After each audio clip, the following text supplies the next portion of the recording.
ശ്രീരാമ രാമ രാമ ശ്രീരാമചന്ദ്ര ജയ ശ്രീരാമ രാമ രാമ ശ്രീരാമഭദ്ര ജയ ശ്രീരാമ രാമ രാമ സീതാഭിരാമ രാമ ശ്രീരാമ രാമ രാമ ലോകാഭിരാമ ജയ. എല്ലാവർക്കും നമസ്കാരം. രാമായണത്തിന്റെ കഥഗതി തന്നെ മാറ്റുന്ന ഒരു സംഭവം, അതാണ് വിച്ഛിന്നാഭിഷേകം അല്ലെങ്കിൽ രാമാഭിഷേക വിഘ്നം. രാമാഭിഷേക വിഘ്നം. സത്യസന്ധൻ നൃപവീരൻ ദശരഥൻ പുത്രാഭിഷേകം കഴിച്ചിടുമെന്നുമേ കേകയപുത്രീ വശഗതനാകയാലാകുലമുള്ളതിൽ വളരുന്നിതേറ്റവും. ദുർഗേ ഭഗവതി ദുഷ്കൃതനാശിനി ദുർഗതി നീക്കി തുണച്ചിടുകമ്പികേ. കാമുകനല്ലോ നൃപതി ദശരഥൻ കാമിനി കൈകേയി ചിത്തമെന്തീശ്വര.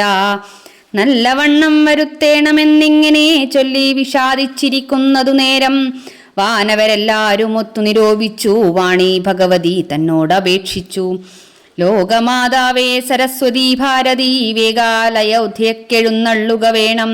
രാമാഭിഷേക വിഘ്നം വരുത്തിയിടുവാൻ നാം അവരാരും മറ്റില്ല നിരൂപിച്ചാൽ. ചെന്നുടൻ മന്ദര തന്നുടെ നാവിന്മേൽ തന്നെ വസിച്ചവളെ കൊണ്ടു ചൊല്ലിച്ചു. പിന്നെ വിരവൊടു കൈകേയിയെ കൊണ്ടു തന്നെ പറയിച്ചു കൊണ്ടു മുടക്കേണം. ശ്രീരാമനും സഹോദരങ്ങളും തങ്ങളുടെ വിദ്യാഭ്യാസം പൂർത്തിയാക്കിയ കാലം. ദശരഥന് പ്രായം ഏറെ ആയതുകൊണ്ട് തന്റെ പിൻഗാമിയെ രാജഭരണം ഏൽപ്പിക്കാൻ ദശരഥൻ തീരുമാനിക്കുന്നു. ശ്രീരാമനെ അടുത്ത രാജാവായി തിരഞ്ഞെടുത്തിരുന്നുവെങ്കിലും എല്ലാ അഭിഷേകമൊക്കെ നടത്തി യുവരാജാവായി ശ്രീരാമനെ വാഴ്ത്തണം എന്ന് ദശരഥൻ തീരുമാനിക്കുന്നു. അങ്ങനെ എല്ലാവരെയും ഈ അഭിഷേകത്തെപ്പറ്റി അറിയിക്കുന്നു. വാണിയും മന്ദരതൻ വദനാന്തരേ വാണിയിടിനാൾ ചെന്നു ദേവകാര്യാർത്ഥമായി. അപ്പോൾ ത്രിവക്രയാം കുബ്ജയും മാനസേ കൽപ്പിച്ചുറച്ചുടൻ പ്രാസാദമേറിനാൾ. വേഗേന ചെന്നൊരു മന്ധരയെ കണ്ടു കൈകേയി താനും അവളോട് ചൊല്ലിനാൾ. മന്ധരേ ചൊല്ലു നീ രാജ്യമെല്ലാടവും എന്തൊരു മൂലമലങ്കരിച്ചിടുവാൻ. നാളീകലോചനാകിയ രാമനു നാളെ അഭിഷേകമുണ്ടെന്നു നിർണയം. ദുർഭഗേ മൂഢേ മഹാഗർവിതേ കിടന്നെപ്പോഴും നീ ഉറങ്ങിയിടൊന്നറിയാതെ. ഏറിയൊരാപത്തു വന്നെടുത്തു നിനക്കാരും ഒരു ബന്ധുവില്ലെന്നു നിർണയം. ശ്രീരാമൻ രാജാവായി കഴിഞ്ഞാൽ കൗസല്യ രാജമാതാവുമെന്നും കൈകേയി കൗസല്യയുടെ തോഴി ആയി നിൽക്കേണ്ടി വരുമെന്നും കൈകേയിയുടെ മക്കളായ ഭരതനും ശത്രുഘ്നനും ശ്രീരാമന്റെ ദാസന്മാരായി നിൽക്കേണ്ടി വരുമെന്നും മന്ദര അറിയിക്കുന്നു. പക്ഷെ കൈകേയി ശ്രീരാമൻ ഒരാളല്ല എന്ന് പറഞ്ഞുകൊണ്ടേയിരിക്കുന്നു. അങ്ങനെ മന്ദരയുടെ തുടരെയുള്ള ഇത്തരം വാക്കുകൾ കൈകേയിയുടെ മനം മാറുകയും ഈ അഭിഷേകം മുടക്കണമെന്ന് അവർ തീരുമാനിക്കുകയും ചെയ്യുന്നു. അങ്ങനെ മന്ദര ഇതിനുള്ള വഴികളും പറഞ്ഞു കൊടുക്കുന്നു.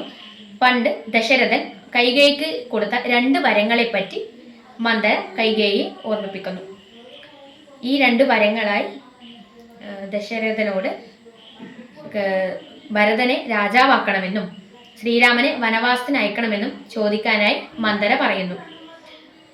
ദശരഥൻ കൈകേയിയെ കാണാതെ തോഴികളോട് കാര്യങ്ങൾ അന്വേഷിക്കുന്നു.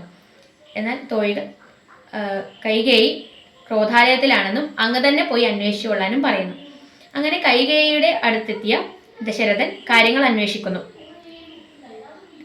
തൻ്റെ വിഷമങ്ങൾ കാരണം ആരാണെങ്കിലും താൻ അതിന് പോംവഴി കണ്ടെത്തിക്കൊള്ളാമെന്ന് ദശരഥൻ പറയുന്നു.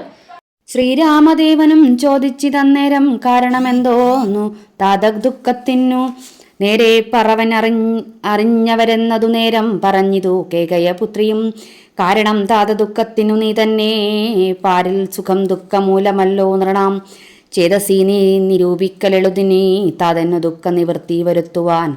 ഭർത്തൃദുഃഖോപശാന്തിക്കു കിഞ്ചിൽ ത്വയാ കർത്തവ്യമായൊരു കർമ്മമെന്നായി വരും. സത്യവാദി ശ്രേഷ്ഠനായ പിതാവിനെ പ്രതിജ്ഞനാക്കിയിടുക നീതോ. ചിത്തഹിതം നൃപതീന്ദ്രനു നിർണയം പുത്രൽ ജ്യേഷ്ഠനാകുന്നതു നീയല്ലോ. 2 വരം മമദത്തമായിട്ടുണ്ടു പണ്ടു നിൻ താതനാൽ സന്തുഷ്ടചേതസ. നിന്നാലേ സാധ്യമായുള്ളവോ എന്നതു 2 ഇന്നു തരേണമെന്നർത്ഥിക്കുകയും ചെയ്തേൻ. നിന്നോടതു പറഞ്ഞിടുവാൻ നാണിച്ചു ഖിന്നനായി വന്നിതു താതനറിക നീ. സത്യഭാഷേന സംബദ്ധനാം താതനെ സത്വരം രക്ഷിപ്പതിനു യോഗ്യൻ ഭവാൻ. പിതാവിന്റെ ആജ്ഞ അനുസരിക്കുന്നതിനായി വളരെ സന്തോഷപൂർവ്വം താൻ വനവാസത്തിന് പോയിക്കൊള്ളാമെന്ന് ശ്രീരാമൻ പറയുന്നു. അതിൽ തനിക്കൊരു ബുദ്ധിമുട്ടില്ലെന്നും ശ്രീരാമൻ പറയുന്നു. മംഗളഭവനമിന്ന മംഗളമായി രാമരാജധാനി കേഴുകയായി. അരമനയുള്ളം നീറുകയായി. രഘുകുലതാരം അകലുകയായി. ലക്ഷ്മണനും കൂടെ